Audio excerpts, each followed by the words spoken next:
Sophia Hayes had made some questionable decisions in her life, but stealing a Mafia boss's boat at midnight was definitely making the top 5. And technically, she hadn't stolen it. That was what she planned to tell herself. She had simply borrowed it, without permission, without telling anyone, and, unfortunately, without checking whether the owner was still on board. The problem was, Sophia didn't know that last part yet. All she knew was that she had finally escaped the most exhausting charity gala of her life. For 6 straight hours, she had smiled at wealthy strangers, solved problems nobody had technically hired her to solve, and prevented at least 3 separate disasters from becoming headlines. A woman had lost a diamond bracelet and accused the florist.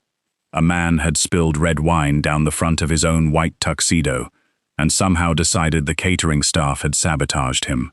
And one elderly billionaire had approached Sophia with a completely serious expression and asked whether she could make the lake look more romantic. Sophia had stared at him, 3 seconds, maybe 4. Then she'd smiled, because apparently, when you worked in luxury event planning, you were also expected to negotiate with water. By 11:40 p.m., Sophia had reached her limit. She slipped through the terrace doors, walked down toward the private dock, and finally breathed. The difference was immediate. Inside the mansion, everything had been noise, music, laughter, crystal glasses, perfume, people talking over people. Outside, there was nothing, only the soft movement of the lake, the occasional rustle of leaves, and the distant hum of the estate behind her. Sophia closed her eyes. For the first time that night, nobody was asking her for anything. No missing jewelry. No seating emergency. No billionaire with impossible requests. No crooked champagne glasses. Just silence. Then she opened her eyes and saw the boat. It rested at the end of the private dock. Black hull, silver trim, polished enough to reflect the moonlight. Rocco Valenti's boat.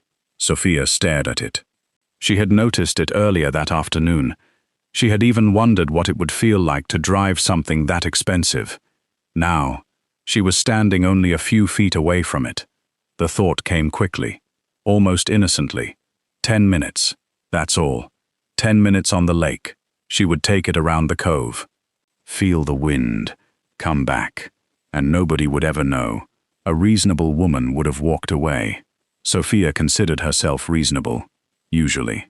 But tonight she was exhausted, and something about the water was pulling at a part of her she hadn't visited in years. She looked toward the mansion. Nobody was coming. The dock was empty. Security remained near the main entrance. Sophia looked back at the boat. 10 minutes. She stepped onto the dock. Her fingers touched the rope. She hesitated. Then, she untied it. The boat shifted gently. Sophia's heart jumped. She looked back. Still nobody. She stepped aboard. The boat rocked beneath her. She smiled, and then something happened that she hadn't expected. The moment her fingers wrapped around the steering wheel, the exhausted event planner disappeared. Her shoulders relaxed. Her breathing changed. Her eyes moved automatically toward the water. The controls, the gauges, the current, everything felt familiar. Too familiar. Memories came rushing back. Her father's old marina, summer mornings, the smell of fuel, the sound of engines, her father's hands guiding hers across a steering wheel. Easy! Don't fight the water! Listen, before you touch anything! Sophia swallowed. She hadn't thought about those memories in years. She turned the key. The engine came alive. A low vibration moved beneath her. Sophia's eyes widened. Then a grin slowly spread across her face. "Oh," she whispered. "this is nice." She eased away from the dock. The estate began shrinking behind her. Sophia looked back once. Nothing. No guards, no shouting, no angry Rocco Valenti. She laughed softly. The wind caught her hair. She pushed the throttle forward. The boat accelerated. And suddenly, she wasn't tired anymore. She wasn't an event coordinator. She wasn't the woman who had spent 6 hours solving everybody else's problems. She was simply Sophia, free. The lake opened before her. Moonlight scattered across the water. She laughed again. She hadn't realized how much she'd missed this. She hadn't realized how much she had missed herself.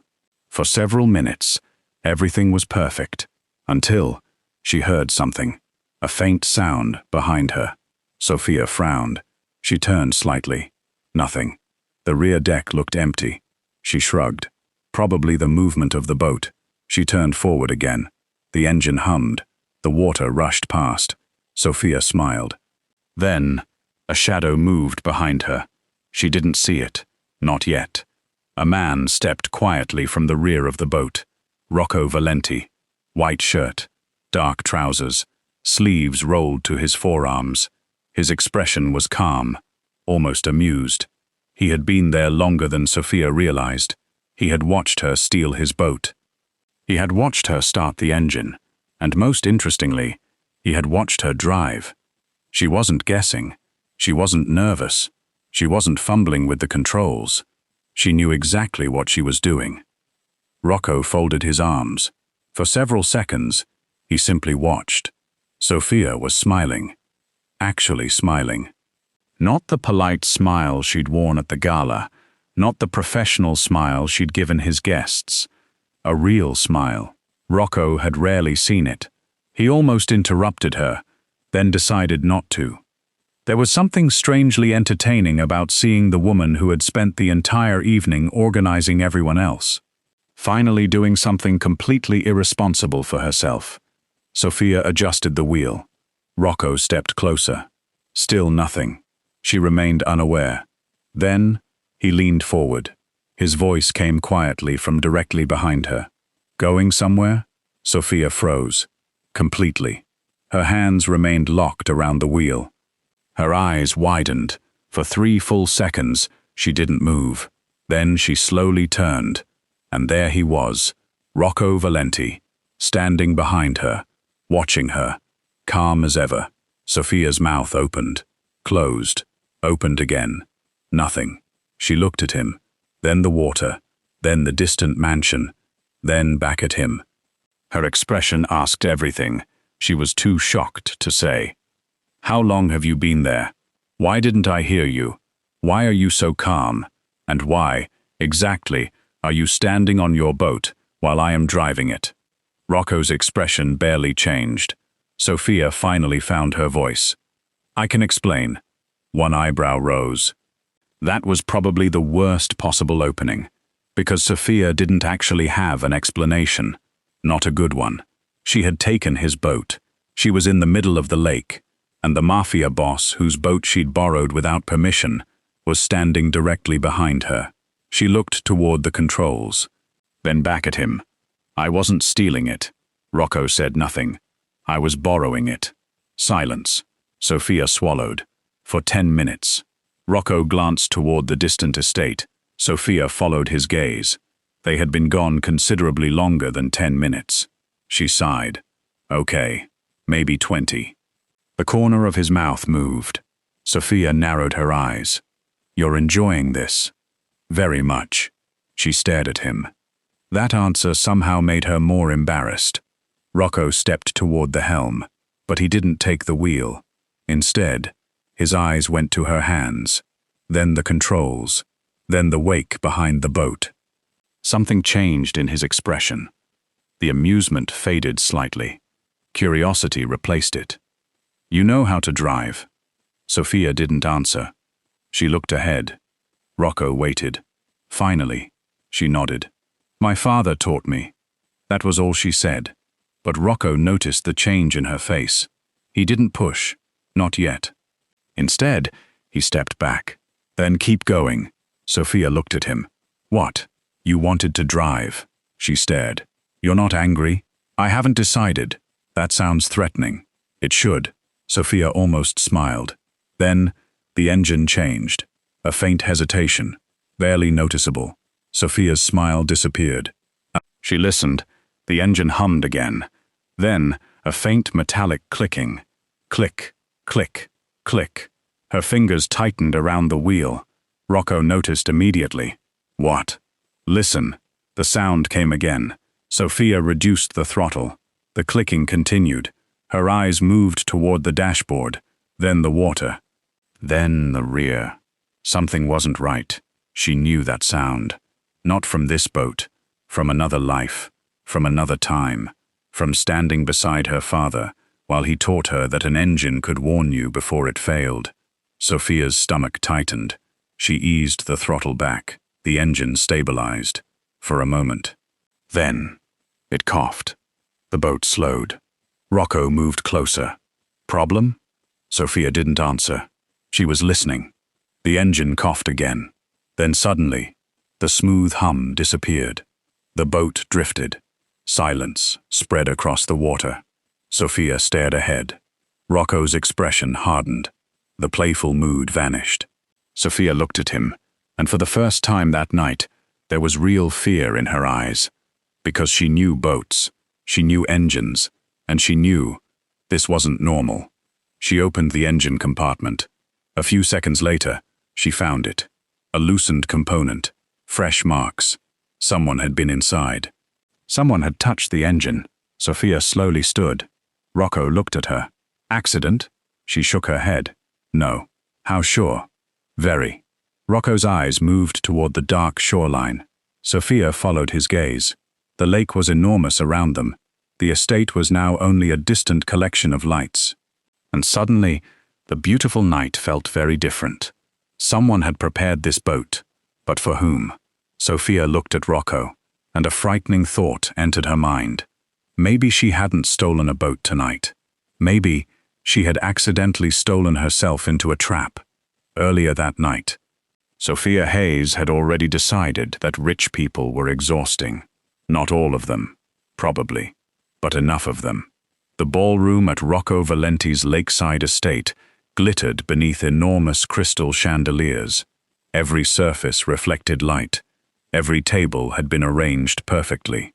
White roses, crystal glasses, silver cutlery, black and gold place cards.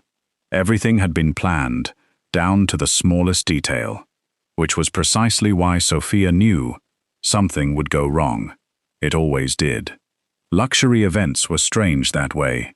The more money people spent, the more dramatic they became about tiny inconveniences. A guest had lost a diamond bracelet. Another had lost his temper. A third had apparently lost his sense of direction and spent 15 minutes searching for a bathroom that was less than 20 feet from where he'd been standing. Sophia handled all of it. She moved through the room with a tablet in one hand and an earpiece tucked discreetly into one ear. She smiled. She nodded. She redirected staff. She solved problems. She apologized for things she hadn't caused. At one point, a wealthy man had spilled red wine down his own white tuxedo. He stared at the stain, then looked at Sophia. She already knew what was coming. Miss Hayes. Sophia smiled. Yes? I believe your staff did this. Sophia looked at the man's hand, then at the glass, still resting inside it, then at the wine dripping onto his shoe. She looked back at him. Of course. She arranged for someone to clean the jacket. The man walked away satisfied. Sophia waited until he was gone, then whispered, "Miraculous. Another crisis. Another guest. Another request." By 10:45 p.m., Sophia's feet hurt. By 11:10, her patience had disappeared. By 11:21, she was considering whether unemployment might actually be peaceful. She glanced toward the ballroom. The champagne tower was still standing. The musicians were still playing. The guests were still smiling. And across the room, Rocco Valenti was watching her. Sophia had noticed him several times. She pretended she hadn't. That was becoming increasingly difficult. Rocco wasn't the type of man who needed to demand attention. He simply received it. People lowered their voices when he walked past. Security adjusted their positions without being told. Guests who had been laughing loudly suddenly became careful. He didn't appear interested in the party, yet somehow he knew everything happening inside it. Sophia wondered what it would be like to live like that, to walk into a room and have everyone immediately understand that you were the person in control. Then, she reminded herself, she had no interest in finding out. Rocco Valenti belonged to a world that made her uncomfortable. She belonged to spreadsheets, schedules, invoices, client requests, not men whose names made people whisper. Sophia turned away. Someone immediately approached. The West Terrace. She closed her eyes briefly. What happened? The floral arrangement. Sophia opened her eyes. What about it? It's leaning. She stared, then walked away. Apparently, the fate of civilization depended on flowers. By 11:35, the ballroom was finally beginning to empty. Sophia handed the final checklist to her assistant. Check the West Terrace one more time. Her assistant nodded. And the catering. Finished. The musicians. Packing. The guests. Leaving. Sophia smiled. Then we're alive. Her assistant laughed. Sophia looked toward the ballroom entrance. Rocco was gone. She didn't know why, but she felt slightly relieved. She gathered her things, then stopped. Beyond the glass doors, the lake waited. Sophia looked at it. Something about the water felt different tonight. Maybe it was the moonlight. Maybe it was the quiet. Or maybe she was simply exhausted enough to need somewhere nobody could find her. She stepped outside. The cool air touched her face. She closed her eyes. For a few seconds, she simply stood there. No music, no guests, no questions. Then she walked toward the railing. The lake stretched beyond the gardens. Dark, beautiful, peaceful. Sophia's thoughts drifted backward. Her father, the marina, summer, a small boat that had smelled permanently of fuel and old wood. Her father's hands on the wheel, his voice teaching her patience. She had been 12 the first time he'd let her steer. She remembered how proud she'd felt. She remembered the water beneath the hull. She remembered believing that nothing bad could ever happen as long as her father was beside her. Then he died, and everything changed. The marina was sold. The boat was sold. The keys disappeared. Sophia stopped going near the water, not because she hated it, because she loved it too much. Sometimes, grief didn't make you hate the things you lost. Sometimes, it made them impossible to touch. Sophia opened her eyes. The lake shimmered. Then she saw the boat, Rocco's boat. It rested at the private dock. Sophia stared. She knew she shouldn't. She absolutely knew she shouldn't. But the longer she looked, the more she remembered the girl she used to be. The girl who wasn't constantly trying to be responsible. The girl who didn't spend her life fixing everyone else's problems. The girl who loved the water. Sophia looked toward the mansion. Nobody was watching. Security was near the main entrance. The dock was empty. She looked back at the boat. 10 minutes. She would take it around the cove. Come back. Nobody would know. She descended the steps. Slowly. Her hand touched the rope. She hesitated, then untied it. The boat shifted. Sophia's heart jumped. She climbed aboard. The boat rocked gently. She smiled. She walked toward the helm. Her fingers touched the steering wheel, and immediately, her body remembered. She didn't need instructions. Didn't need to think. Her hands found the controls naturally. Her eyes moved toward the gauges. The water. The wind. Everything. Sophia swallowed. Then started the engine. The boat came alive. She laughed softly. This is nice. She eased away. The dock disappeared behind her. The mansion lights became smaller. Sophia looked back once. Nobody followed. She smiled, then turned toward the lake. The wind lifted her hair. She increased the speed. The boat responded. Sophia laughed. For the first time in years, she felt free. She didn't know that someone was watching from the shadows near the dock. Rocco Valenti had come down, expecting to take the boat out himself. He stopped when he saw Sophia. At first, he thought she was simply admiring it. Then she untied the rope. He stared. She climbed aboard, started the engine. and left. Rocco should have stopped her. Instead, he stood there for several seconds, amused. The woman who had spent the entire evening controlling an impossible event had just stolen his boat, without hesitation, without permission, without apparently realizing that the owner of said boat was standing 10 feet away. Rocco shook his head, then stepped aboard before she got too far. He stayed out of sight, not because he feared her, because he wanted to see what she would do, and what he saw surprised him. Sophia knew the boat. She didn't merely understand the basics. She was comfortable. Her posture changed. Her face changed. The woman he'd been watching all evening seemed to disappear. Something warmer replaced her. Something freer. Rocco watched, and for reasons he didn't fully understand, he didn't interrupt her. Not immediately. Sophia had no idea how long she had been on the water. 10 minutes had become 20. 20 had become something else. She didn't care. The lake was quiet. The mansion was distant, and she finally felt like herself. She adjusted the wheel. The boat moved smoothly. Sophia smiled. Then, Rocco spoke. Going somewhere? Her entire body froze. She turned and saw him, Rocco Valenti, standing behind her. Sophia's first thought was extremely unhelpful. Oh no. Her second thought was worse. Oh no! She looked at him, then at the water, then at the mansion, then back at him. There was no explanation that could make this situation respectable. She had taken his boat. She was driving it, and he had apparently been watching her do it. I can explain. Rocco's eyebrow lifted. Sophia immediately knew that was terrible. I wasn't stealing it. Silence. I was borrowing it. His expression remained unchanged. Without asking, Sophia nodded. Yes. And how long were you planning to borrow it? She glanced toward the mansion. 10 minutes. Rocco looked toward the distant lights. Sophia followed his gaze, then sighed. Okay, 20. The corner of his mouth moved. She noticed. You're enjoying this. Very much. Sophia shook her head. Of all the reactions she had imagined, that wasn't one of them. Rocco stepped closer. He didn't reach for the wheel. Instead, he looked at her hands.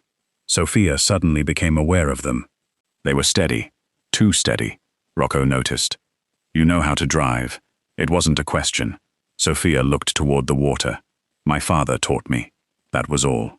Rocco didn't immediately ask more. Something about that surprised her. Most people would have. He didn't. Instead, he looked toward the wake. You're good. Sophia glanced at him. Are you complimenting me? No. You are. I'll deny it. Sophia smiled. Then Rocco stepped back. Keep going. She stared. What? You wanted to drive. You're letting me. I'm already here. That doesn't answer the question. Rocco's expression barely changed. You seem happier. Sophia didn't know what to say to that. She looked forward. Maybe he was right. She continued. The boat moved across the lake. Rocco remained behind her, not too close, but close enough for Sophia to notice him. His presence, his breathing, the faint scent of his cologne. She focused harder on the water. That was safer. You're different out here, she said eventually. Rocco looked at her. How? You don't look like you're about to scare somebody. Give it time. Sophia laughed.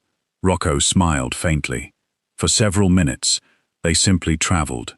No guards. No guests. No business. Just the lake. Sophia finally relaxed again. Rocco asked about her work. She explained how she'd started in small events. Weddings. Corporate dinners. Private parties. Eventually, larger events. She told him about the ridiculous requests clients made. Rocco listened. She told him about the billionaire who wanted the lake to look more romantic. Rocco's mouth twitched. Sophia noticed. You think that's funny? I think you agreed. I was being professional. You were thinking about throwing him in the lake. Sophia looked over her shoulder. How do you know that? You have a very expressive face. She gasped. I do not. You do. She laughed. The sound carried across the water. Rocco watched her. There was something about her laughter that seemed to make the night less heavy. He didn't remember the last time he'd simply sat on a boat and talked to someone without an agenda. Sophia didn't seem to want anything from him. That was rare, very rare. Then, the engine changed. Sophia noticed first. A faint vibration, a slight hesitation. Her smile disappeared. She reduced the throttle. Rocco immediately became alert. What? Listen! The engine hummed. Then, click, click, click. Sophia's fingers tightened around the wheel. She knew that sound. Not exactly, but enough. Rocco saw her expression. You know what that is? Something isn't right. She slowed the boat. The sound continued. Sophia listened carefully. Her father's lessons returned. Listen before you touch anything. She looked toward the dashboard, then the rear, then the water. I need to check something. Rocco followed. Sophia opened the engine compartment. At first, everything looked normal. Then she saw it. A fitting, loose. She touched it. Her fingers came away with a faint trace of fresh grease. Sophia stared. Rocco crouched beside her. What? She held it up. This shouldn't be loose. Could it have worked itself free?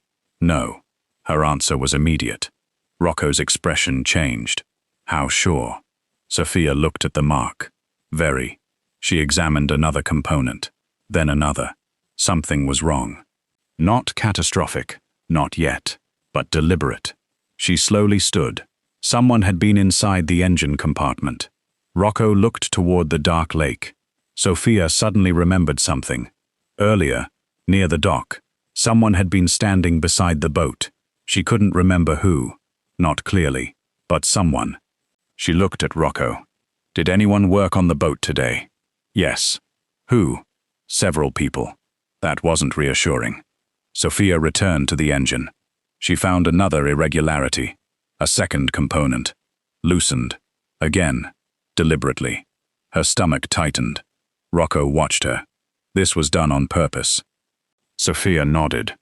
The engine coughed, then died. Silence.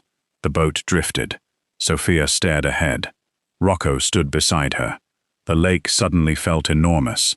The mansion was now far away. The lights were tiny. Sophia checked her phone. 1 bar. Then none. Rocco checked his. Nothing. Sophia looked at him. This isn't good. No. For the first time since he'd appeared behind her, Rocco wasn't amused. He was thinking. Sophia could see it. The entire situation was changing in his mind. He wasn't simply the man whose boat had been stolen anymore. He was a man trying to understand why his boat had been sabotaged. And Sophia suddenly realized there might be something much bigger happening, something she had accidentally stepped into. The boat drifted silently. Sophia sat near the helm. Rocco stood beside her. Neither spoke for several seconds. The lake was calm, too calm. Sophia hated that. Because calm water shouldn't feel threatening. Yet somehow, it did. She opened the engine compartment again.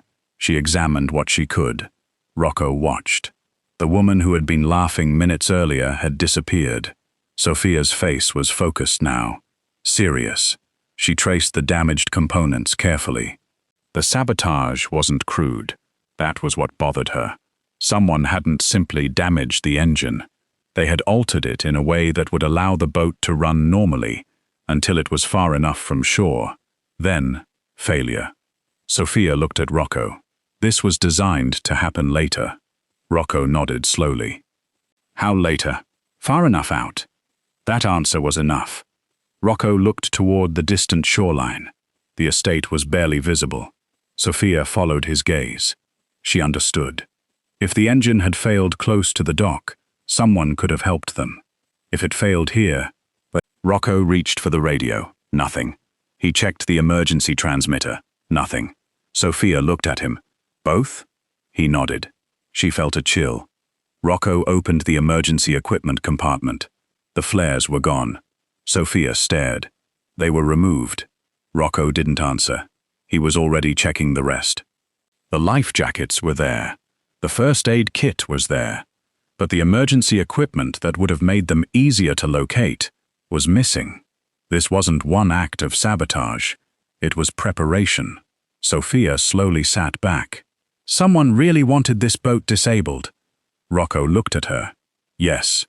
Why? His expression hardened. That's what I'm trying to determine. Sophia looked across the lake. She tried to think logically. The boat belonged to Rocco. The sabotage had happened before tonight. The person who did it needed access. They needed to know when the boat would be used. They needed to know where Rocco was going. They needed patience. This wasn't random. Someone had planned it. Rocco's phone suddenly vibrated. Sophia looked at him. One bar. A message. Rocco read it. His face changed. Sophia noticed. What? He turned the screen toward her. A message from his security chief. Where are you? Rocco typed quickly. On the lake. Boat disabled. East side. He sent it. They waited. Seconds passed. Then the reply came. Stay where you are. We're coming. Rocco looked toward the shore. Sophia noticed something. You don't look relieved. I'm not. Why? Rocco showed her the message. Sophia read it again. She frowned. What? Rocco's eyes remained on the screen. They knew I was missing before I told them. Sophia's stomach tightened. She looked at him. How? Rocco didn't answer. The silence answered for him. Someone had been watching. Sophia looked toward the dark water. Nothing. Then, a light appeared. Far away. Small. Moving slowly. Sophia narrowed her eyes. Rocco. He turned. She pointed. The light moved across the lake. Closer. Slowly. A boat. Rocco stood. His entire posture changed. Sophia could feel the difference. This wasn't curiosity anymore. It was instinct. He was calculating distance, direction, speed, possibility. The approaching boat slowed. It didn't come closer. It simply remained there, watching. Sophia felt a chill. Who is that? I don't know. Can they see us? Probably. The boat remained still. Sophia moved closer to Rocco. Not because she wanted to. Because her body had decided before her mind could. Rocco noticed. He didn't comment. For several minutes, the distant boat watched them. Then, it turned and disappeared. Sophia let out a slow breath. Rocco didn't. He continued staring into the darkness. They wanted to confirm something. What? That we're stranded. Sophia swallowed. The words settled heavily. She looked at the engine, then the empty flare compartment, then the dead radio. Someone had prepared this, but they still didn't know who. Rocco finally spoke. I was supposed to take this boat tonight. Sophia turned. You? Yes. Alone? Yes. That changed everything. Sophia stared at him, then slowly looked back toward the lake. If she hadn't taken the boat, Rocco would have. If the sabotage had worked exactly as intended, he would have been stranded alone, far from shore, without communication, without emergency flares. And whoever was behind it would have known exactly where he was. Sophia's voice became quiet. They were targeting you. Rocco didn't deny it. He didn't need to. Sophia suddenly felt the weight of what she'd done. Her impulsive decision to escape the gala, her little 10-minute adventure, had accidentally changed the entire plan. Someone had expected Rocco Valenti. Instead, they got Sophia Hayes, and she had noticed the engine problem. Rocco looked at her. You may have saved my life. Sophia stared. I was stealing your boat. I know. That doesn't sound like saving. Tonight it does. Sophia didn't know how to respond. She looked away. Then, the engine compartment made a faint metallic sound. Both turned. Sophia frowned. She moved toward it. Smoke. Very little, but enough. Her heart dropped. The temporary stabilization she'd made was failing. Sophia shut down the remaining system. Rocco opened the compartment. Smoke drifted upward. Sophia examined the engine. Her face tightened. There, another damaged component. She hadn't seen it before. Someone had damaged more than one section. This wasn't simply meant to stop the boat. It was meant to prevent them from repairing it. Sophia sat back. "We can't fix this out here." Rocco nodded. The boat drifted. Darkness surrounded them. Then, Rocco's phone vibrated. 1 bar again. He looked down. A new message. Not from his security team. Not from anyone in his contacts. Unknown number. 5 words. Rocco stared. Sophia saw his expression. "What?" He didn't answer. He turned the phone toward her. Sophia read it. "You should have stayed home." Her blood ran cold. She looked at Rocco, then at the darkness. Someone knew where they were. Someone knew Sophia was with him. And someone had just told her, this wasn't supposed to happen. Rocco slipped the phone into his pocket. The calm amusement from earlier was completely gone. He stepped closer. "Stay beside me." Sophia nodded. For once, she didn't make a joke. Because she finally understood. The lake wasn't empty. The darkness wasn't empty. And their little midnight escape hadn't been an escape at all. It had been the opening move in something much bigger. Someone had planned for Rocco Valenti to disappear. Someone had prepared his boat. Someone had disabled his communication. Someone had removed the emergency equipment. Someone had been waiting for the engine to fail. And now, someone knew Sophia Hayes was standing beside him. The woman who had only wanted 10 quiet minutes on the water had unknowingly stepped into a war. And somewhere beyond the darkness, the person who had planned it was already changing the plan. Because Rocco Valenti was no longer alone. And that changed everything. For several seconds after the message disappeared from Rocco's screen, neither of them moved. The lake continued its slow rhythm against the hull. The wind passed over the water. Somewhere in the distance, a bird called once, then went silent.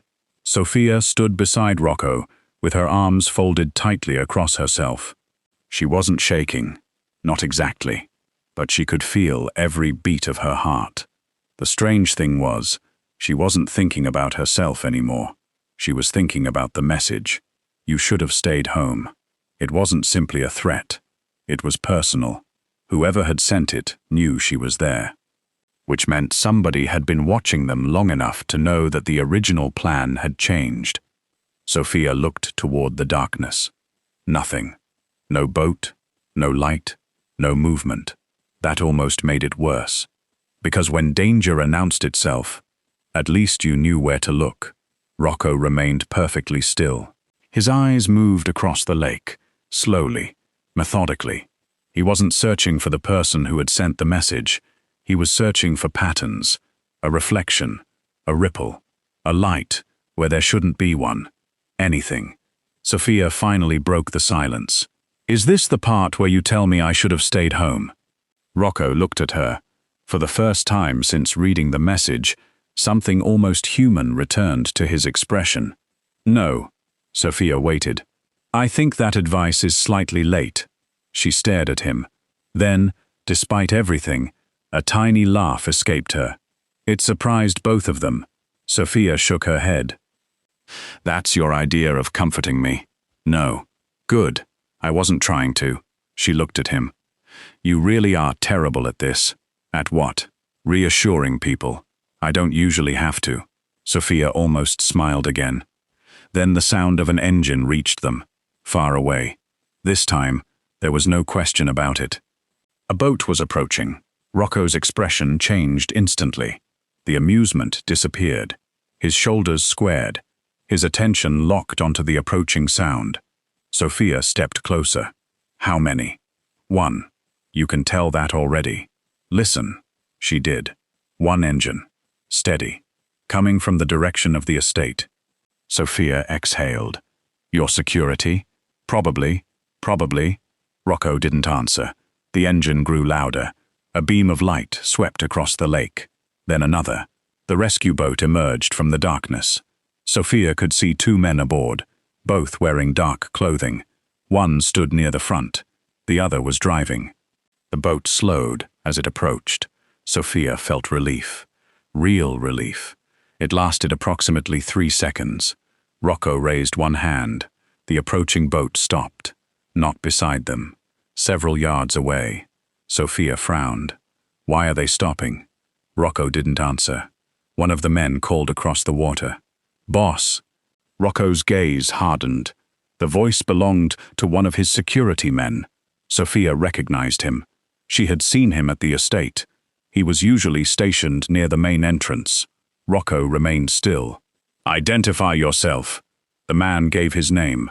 Rocco asked another question. The answer came immediately. "Correct." Sophia looked at Rocco. "They're yours." "Yes." "Then why are you still looking at them like that?" "Because they're not alone." Sophia looked again. A third silhouette was barely visible behind the driver. She hadn't noticed him at first. The man was sitting low, hidden. Rocco saw him. So did Sophia now. The security boat moved closer. The third man stood. Sophia's stomach tightened. Rocco's voice dropped. "Stay behind me." This time, there was no teasing, no dry humor, no room for argument. Sophia moved. The rescue boat came alongside. The security chief stepped forward. "Boss, we were worried." Rocco stared at him. "You received my location." "Yes." "When?" The man hesitated. "Minutes ago." Rocco's eyes narrowed. Sophia noticed. He hadn't told them that the unknown sender had already known their location. He was testing the man. The security chief didn't seem to realize it. That bothered Sophia. Rocco stepped onto the rescue boat first, then turned toward her. His hand extended. Sophia stared at it for half a second, then took it. His grip closed around hers, firm, steady. He helped her aboard. The moment Sophia stepped onto the rescue boat, she noticed something. The third man. He wasn't dressed like security. He was wearing a maintenance jacket. Sophia looked at him, then at Rocco. Rocco noticed her expression. "Who is he?" The man answered, before anyone else could. "Marine technician." Sophia frowned. "You brought a technician?" The man nodded. "Thought you'd need him." Sophia glanced toward Rocco. He didn't react, but she knew that look now. Something was wrong. The rescue boat began moving toward shore. Sophia sat beside Rocco. She was still holding his jacket sleeve without realizing it. When she noticed, she released it. Rocco looked down, then at her. She pretended not to notice.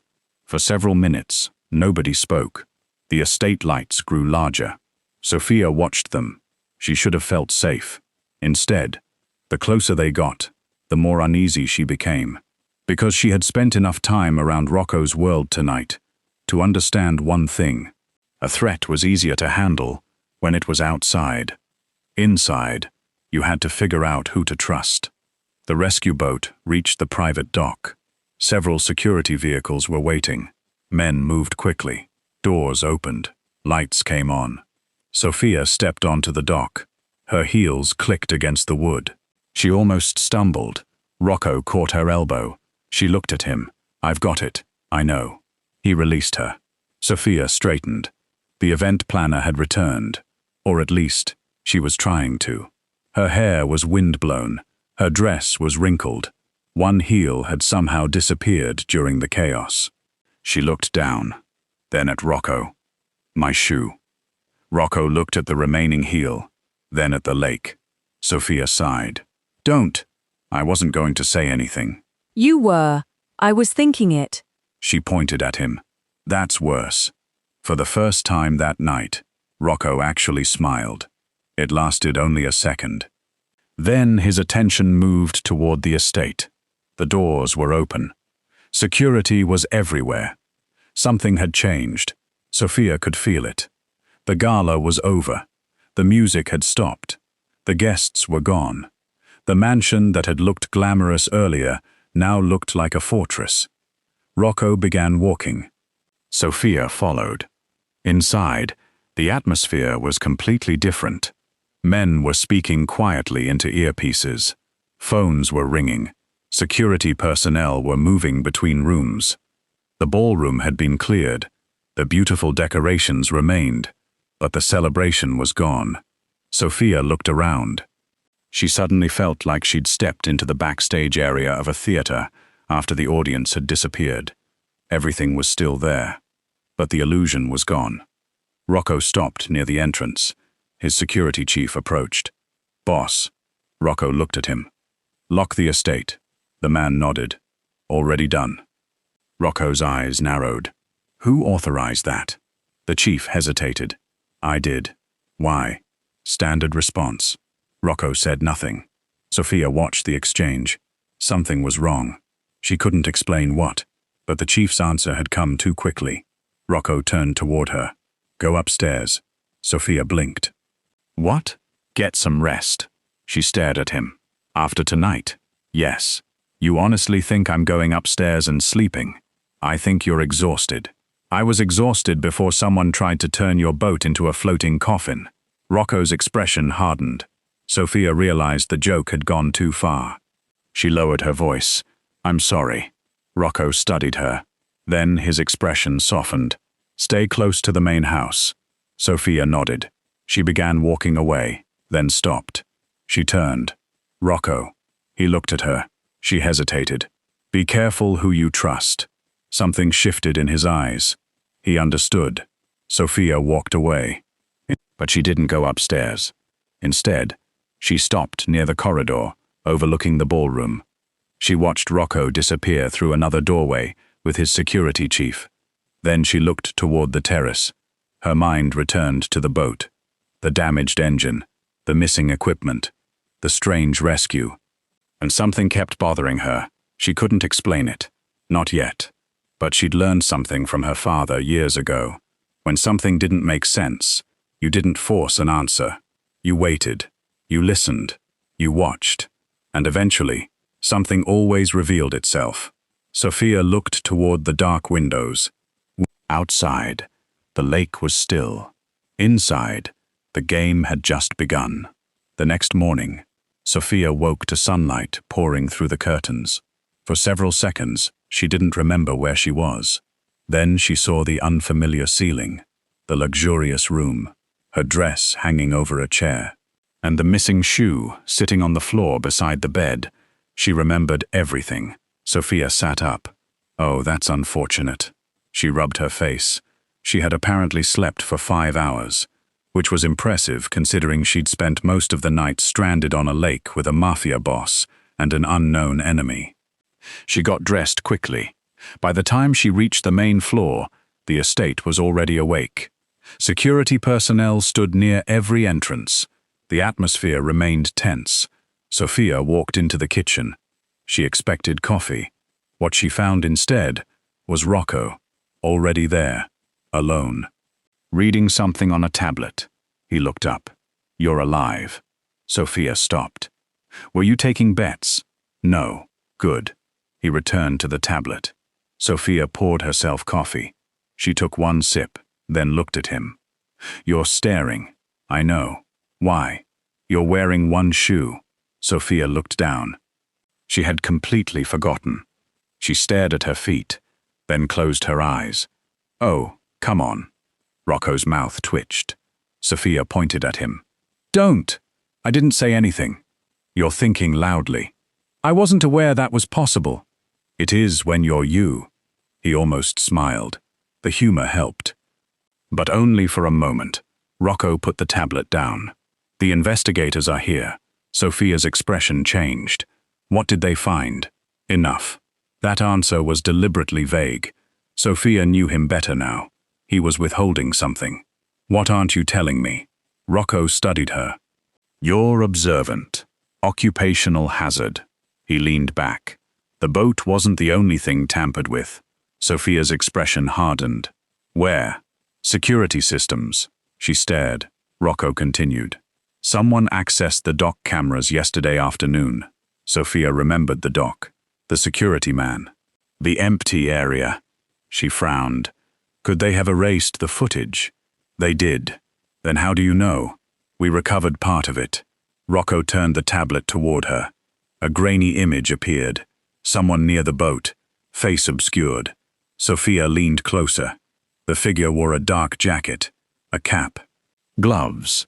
She couldn't identify him. Then, Something caught her eye.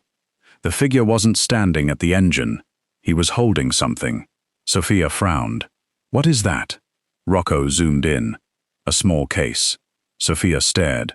That looks like a toolkit. Yes. Marine? Probably, Sophia thought. That's the same kind of case the technician had last night. Rocco's eyes lifted. Sophia suddenly realized what she'd said. Neither spoke. The room became very quiet. Rocco picked up his phone. Get the technician. The technician was gone. That was the first problem. The second, his name wasn't on the security roster. The third, nobody could find a record of him being hired.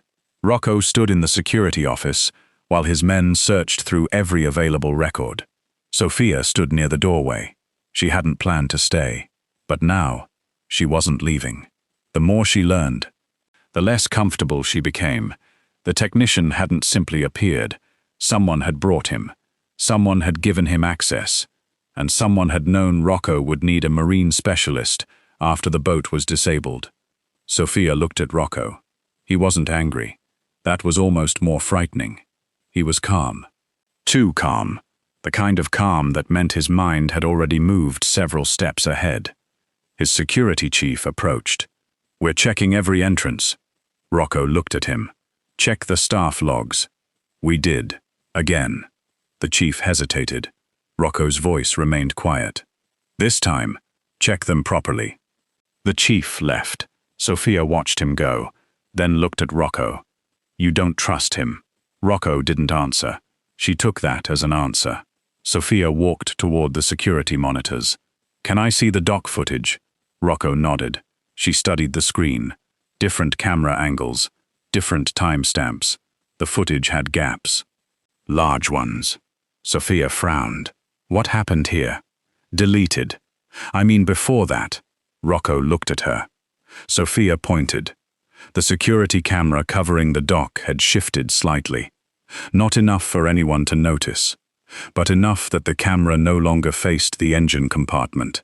Sophia leaned closer. Whoever did this knew exactly where the camera pointed. Rocco looked at her. You're sure? Yes. She remembered event cameras, lighting angles, blind spots. She spent her life noticing details most people ignored. This wasn't random, Rocco nodded. Exactly. Sophia looked at another monitor. The camera facing the rear garden showed a person walking toward the dock. The timestamp was partially corrupted, but the figure was visible. Sophia watched, then paused. Go back. Rocco's man rewound. The figure appeared again. Sophia stared. That's Marco! Rocco said nothing. She looked at him. Are you sure? I recognize him. Marco Bellini, one of Rocco's senior men. The same man Sophia remembered seeing near the dock. Her stomach tightened. But that doesn't mean he sabotaged the boat. Rocco looked at her. No. Sophia frowned. You're not accusing him. Not yet. That answer surprised her. Rocco wasn't reckless. He wasn't going to destroy a loyal man's reputation based on a blurry image. Sophia respected that. The footage continued. Marco approached the dock. He stood beside the boat. Then another figure appeared. Sophia leaned closer. Someone else. The second figure handed Marco something. Marco took it. The screen flickered, then went black. Sophia stared. That's it? Yes. Convenient. Rocco's eyes narrowed. The footage had been cut exactly where it mattered. Sophia folded her arms. Someone wants you to think Marco did it. Rocco looked at her.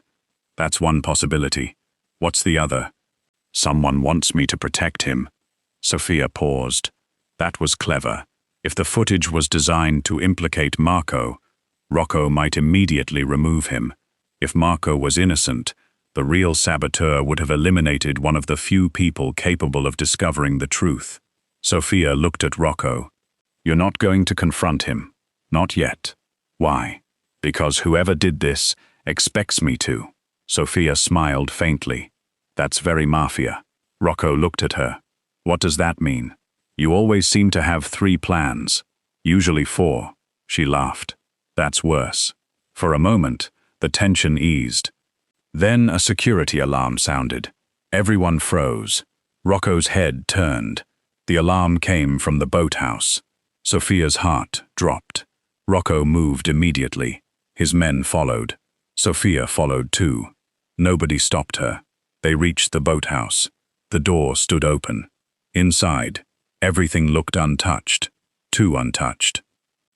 Rocco walked in. Sophia followed behind him. The boat maintenance equipment remained neatly arranged. Tools, fuel containers, parts, everything. Then Sophia noticed something. A cabinet door. Open. She walked toward it. Inside, there were marine maintenance records. She picked one up. Rocco looked over. "What?" "This is the service log for your boat." He took it. Sophia flipped through the pages. A signature appeared. She frowned. "That isn't the technician's." Rocco looked closer. "No. Whose is it?" Rocco didn't answer immediately. Then, his face changed. Sophia noticed. "Who?" Rocco closed the file. "Someone who died 2 years ago." Silence. Sophia stared. That was impossible. Unless someone had copied the signature. Someone had accessed old records. Someone had planned this far enough ahead to make the sabotage look legitimate. Rocco looked toward the open door. His voice became quiet. "Lock the boathouse." A security man nodded. Then Rocco turned toward Sophia. "Go inside." She frowned. "Why?" "Because I don't know what else they've prepared." Sophia looked at him. "And you?" "I'll find out." She hesitated, then noticed something on the floor, a small object. She bent down, a cufflink, black. With a silver insignia, she picked it up. Rocco's eyes immediately focused on it. Sophia held it out. "This yours?" "No." He took it. His expression hardened. Sophia looked at the symbol. She had seen it before, at the gala, on the cuff of a man standing near the western terrace. She couldn't remember his name, but she remembered the insignia. Rocco recognized it too. His eyes became colder. "That belongs to the Salvatore family." Sophia looked at him. "Enemies?" "Once." That's not a comforting answer. It wasn't meant to be. The discovery changed the investigation. The attack wasn't simply internal.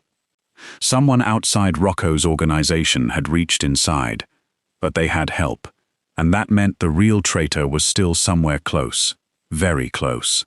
That evening, the estate held no dinner, no music, no guests, no laughter. The mansion felt almost abandoned. Sophia sat in the library with a cup of tea. She had been told to stay inside. For once, she actually listened, mostly. Rocco entered several minutes later. He removed his jacket. His expression was exhausted. Sophia looked up. "Anything?" "Yes." She waited. He sat across from her. "The Salvatore family has been making moves." Sophia frowned. "What kind?" "Buying property near the lake." She stared. "Why?" "To control access." Sophia understood. If they controlled the surrounding area, they could monitor movement. They could isolate Rocco. The lake wasn't simply a beautiful location. It was strategically important. Rocco leaned forward. "They've been planning this for months." Sophia's expression changed. So the gala wasn't the beginning. No, the boat was part of something bigger. Yes, she looked toward the window. The lake was barely visible in the darkness. Then she remembered the unknown message. "You should have stayed home." Sophia shivered. Rocco noticed. "You should go upstairs." She looked at him. "Are you always going to tell me to go upstairs? When you're in danger? I seem to be in danger every time I listen to you. That may be because you keep stealing my property." Sophia smiled. "Fair." Rocco stood, then stopped. He looked at her. For several seconds, neither spoke. Something had changed between them. It wasn't simply attraction anymore. Trust was beginning to appear. Danger had a strange way of revealing people. Sophia had seen Rocco at his most controlled. She had seen him amused, angry, suspicious. But she had also seen the man who'd stood beside her on a dark lake, without once making her feel like she was alone. Rocco had seen Sophia without her professional mask, laughing, driving, frightened, determined. She had entered his world by accident, and somehow, she was becoming difficult to remove from it. Rocco finally spoke. "You should know something." Sophia looked up. "What?" "I don't think the message was meant for me." Her smile disappeared. "You think it was for me?" "Yes." Sophia's heart sank. "Why?" "Because they didn't say you should have stayed there." He paused. "They said home." Sophia stared at him. Home. The word suddenly felt different. Whoever sent that message knew something about her. Something personal. Something beyond the boat. Rocco watched her carefully. "Has anyone contacted you recently?" Sophia shook her head. "No." "Anyone from your past?" "No." "Your father's marina?" Sophia froze. Rocco noticed. She looked down. "My father's marina was sold years ago." "To whom?" "I don't know." Rocco's expression sharpened. Sophia suddenly remembered something. A name. An old name. One she'd heard from her father. A company. A family. A business partner. She couldn't remember enough. But something was returning. Rocco saw the recognition in her face. "What?" Sophia looked at him. "I think—" She stopped. The memory was incomplete. Then her phone rang. Sophia looked at the screen. Unknown number. Her stomach dropped. Rocco moved closer. "Don't answer." Sophia stared at the phone. It rang again, then stopped. A message appeared. She opened it. Only one sentence. "Ask your father what happened at the marina." Sophia's face went pale. Her father had been dead for years. There was no one left to ask, or so she'd believed. She looked at Rocco. For the first time, she wasn't merely frightened. She was confused. Because whoever was behind this didn't simply know about Rocco, they knew about her. And suddenly, the lake wasn't the only place where Sophia's past had come back to find her. Sophia didn't sleep, not that night. She sat in the guest room, with her father's name written on a piece of paper in front of her. She kept staring at it, trying to remember, trying to connect pieces that had been buried for years. Her father had owned a marina. He had worked with several people.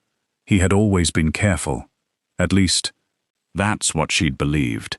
But there had been one period of his life he never discussed. The months before his death. Sophia remembered the arguments, the late-night phone calls, the way he'd sometimes stand outside the marina office, long after everyone else had gone home. She remembered asking him what was wrong. He always said the same thing. Business. At 12, Sophia hadn't understood. Now, she wondered whether she had been too young to see the danger. A knock sounded. Sophia looked up. Rocco stood outside. He didn't enter until she nodded. He carried a file. He placed it on the table.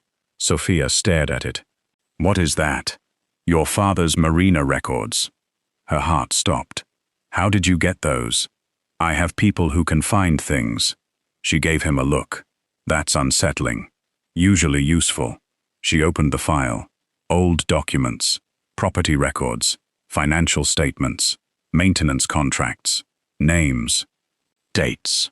Sophia turned page after page, then stopped. One name appeared repeatedly. Salvatore Maritime Holdings. Her breath caught. She knew that name. She had heard it as a child. Not recently. Not enough to remember clearly. But it was there. Rocco watched her. "Your father did business with them." Sophia nodded slowly. "He never told me. Probably because he didn't want you involved."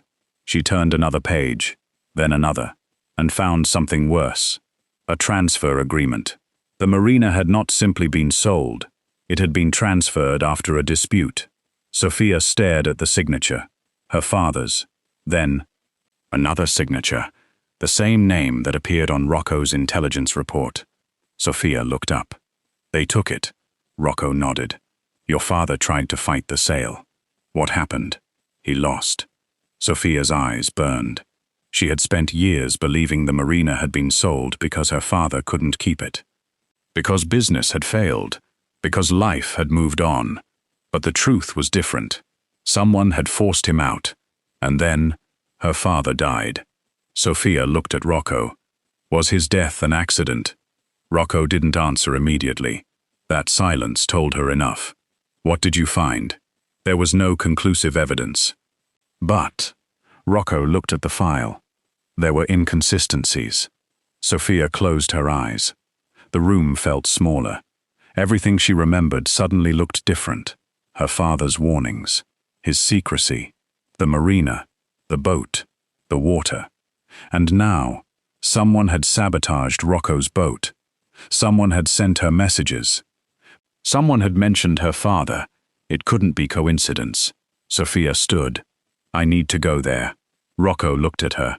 Where? The old marina. No. She stared. Rocco. No. You can't tell me no. I can. I'm going. You're not. Sophia folded her arms. You're very controlling. Yes. At least you're honest. Rocco almost smiled, but his expression became serious again. If they're watching you, that's exactly where they'll expect you to go. Sophia stopped. He was right, which was irritating. Very irritating. She sat again, then looked at the file. So what do we do? Rocco looked at her.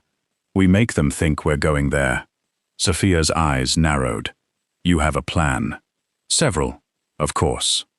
The next morning, Rocco announced that Sophia would be leaving the estate.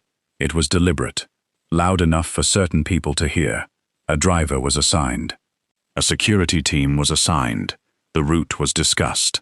The old marina was mentioned. Sophia played along. She packed a small bag. She complained about being tired. She even made a joke about how she had somehow gone from event planner to witness in a Mafia investigation. Everything was designed to look real. But the actual plan was different. Sophia and Rocco would leave through a private route. A second vehicle would take the public route. The estate would remain under surveillance, and someone would be watching. They didn't have to wait long. The decoy vehicle left. 20 minutes later, a black SUV appeared near the property boundary. Then another. Rocco watched from an upstairs window. Sophia stood beside him. They took the bait. Rocco nodded. The SUVs followed the decoy. Sophia looked at him. So we know someone is watching. Yes, and we know they expected me to go to the marina. Yes, she exhaled. That is deeply creepy. Rocco glanced at her. You're handling it well. I've had a strange week. He looked at her. It's Wednesday. Sophia stared, then laughed. She hadn't realized until that moment, but she genuinely laughed. Rocco watched her. The tension between them softened. For a few seconds, there was no Mafia, no enemy, no dead father, no sabotage, just two people standing by a window, sharing a strange little moment in the middle of a dangerous situation. Then Rocco's phone vibrated. His expression changed. Marco is missing. Sophia's smile disappeared. What? He left the estate an hour ago. Did he know about the decoy? Rocco looked at her. Yes. Sophia's stomach tightened. Then he's either the traitor, she paused, or someone wants us to think he is. Rocco nodded. Exactly. They found Marco at the old marina, but not where they expected. He was inside the abandoned office, alive, injured, and furious. Sophia entered behind Rocco. Marco looked up. His face hardened. I knew they'd come after me. Rocco didn't lower his guard. You disappeared. I was trying to find the person who betrayed you. Sophia stared. Marco looked at her. You. Sophia blinked. Me? You were never supposed to be on that boat. The room went silent. Marco explained. He had discovered the sabotage before the gala. He had gone to investigate, but someone had erased the camera footage. Then, he had been followed. He hadn't been able to warn Rocco. When the boat disappeared, he realized the trap had been activated. He had tried to find the saboteur. Instead, he'd been attacked. Sophia looked at Rocco. So Marco wasn't involved. No. Marco reached into his jacket, pulled out a photograph. He placed it on the desk. Sophia looked. Her breath caught. The photograph showed her father, standing outside the marina. Beside him was a younger man. Sophia recognized him immediately. Rocco did too. The man was the father of the current Salvatore boss. But there was something else. In the background was a young boy. Sophia stared. She knew that face, not from the present, from childhood. She remembered him. A boy who had visited the marina. A boy her father had once trusted. A boy who had disappeared after the marina was taken. Sophia looked at Rocco. "Who is he?" Rocco's expression became unreadable. He knew. The truth had finally surfaced. The mastermind wasn't simply attacking Rocco. He had been using Sophia's family history to get close. The old marina dispute had never ended. It had simply gone underground. And Sophia had unknowingly inherited the unfinished battle. That night, Rocco confronted the Salvatore family, not with an army, not with chaos, with information. The photograph, the financial records, the forged service documents, the sabotaged boat, the missing technician, the messages, everything. The Salvatore operation began collapsing before they realized how much Rocco knew. Their men were arrested. Their accounts were frozen. Their properties were seized through legal channels. And the traitor inside Rocco's organization was exposed. It wasn't Marco. It wasn't the security chief. It was someone lower. Someone who had been quietly feeding information to the enemy for months. The same person who had arranged the fake technician. The same person who had moved the boat. The same person who had given the enemy access to the security system. The entire plan had depended on one thing: Rocco taking his boat alone. But Sophia had ruined that plan by doing something so ridiculous, so impulsive, so completely her, that she had accidentally become the one variable nobody had accounted for. She had stolen the boat. She had noticed the engine problem.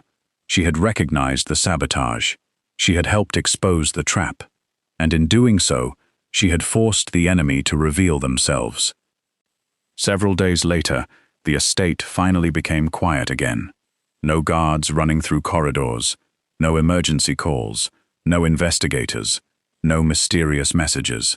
Sophia stood at the private dock. The lake looked exactly as it had that night. Calm, beautiful, almost innocent. Rocco walked toward her. She heard his footsteps. She didn't turn. "You know," Sophia said, "I've been thinking. That sounds dangerous." She smiled. "I'm considering forgiving you." "For what?" "For letting me believe I was stealing your boat." Rocco stopped beside her. "You were stealing my boat." Sophia turned. "I prefer borrowing. Without permission. Details." He looked at her. She smiled. For a moment, neither spoke. Then Rocco handed her something. Keys. Sophia stared. "What are these?" "The boat." She looked toward the lake, then back at him. "You're giving me your boat?" "You seem to like it." Sophia laughed. "You're serious?" "Yes." She looked down at the keys, then back at him. "Why?" Rocco's expression softened. "Because the first time you took it," he paused, "you looked happy." Sophia's smile faded into something warmer. She hadn't expected that answer. Rocco continued, "And I don't think I've ever seen you that happy before." Sophia looked at the water. Her father's memory returned. The old marina, the little boat, the girl she had been. For years, she had believed that part of herself had disappeared with her father. But perhaps it hadn't. Perhaps she'd simply been waiting for the right moment to find it again. She turned toward Rocco. "You know this means I'm going to drive it." "I assumed. And I'm not letting you complain about my speed." "I may complain." "You can't. I own the boat." Sophia smiled. "Not anymore." Rocco raised an eyebrow. She held up the keys. "Remember." For once, Rocco had no immediate answer. Sophia stepped onto the dock, then stopped. She looked back at him. "Coming?" Rocco followed. They stepped onto the boat. Sophia took the helm, her fingers wrapped around the wheel. The same feeling returned. Freedom. But this time, there was no grief attached to it. No stolen moment. No fear. No hidden enemy waiting in the darkness. She started the engine. It roared to life. Sophia smiled. Rocco sat beside her. She looked at him. You know. He glanced over. I think you owe me a lesson. Sophia raised an eyebrow. A lesson? Yes. On driving. Rocco's mouth curved slightly. On not stealing my boat. Sophia laughed. That lesson is going to take a long time. She pushed the throttle forward. The boat surged across the lake. Rocco looked at her. Sophia laughed into the wind. And for the first time, the water didn't remind her of what she'd lost. It reminded her of what she'd found. Not just the girl she used to be. Not just the freedom she'd forgotten, but a man who had entered her life from behind. With one quiet question. Going somewhere? And somehow, Sophia Hayes had ended up going exactly where she was meant to be. If Rocco and Sophia's story kept you watching until the very end, show some love by hitting the like button and subscribing to Mafia Meets Curves for more powerful Mafia romance stories filled with danger, passion, and unexpected love. And before you go, drop your country or city in the comments. I'd love to see where everyone is watching from.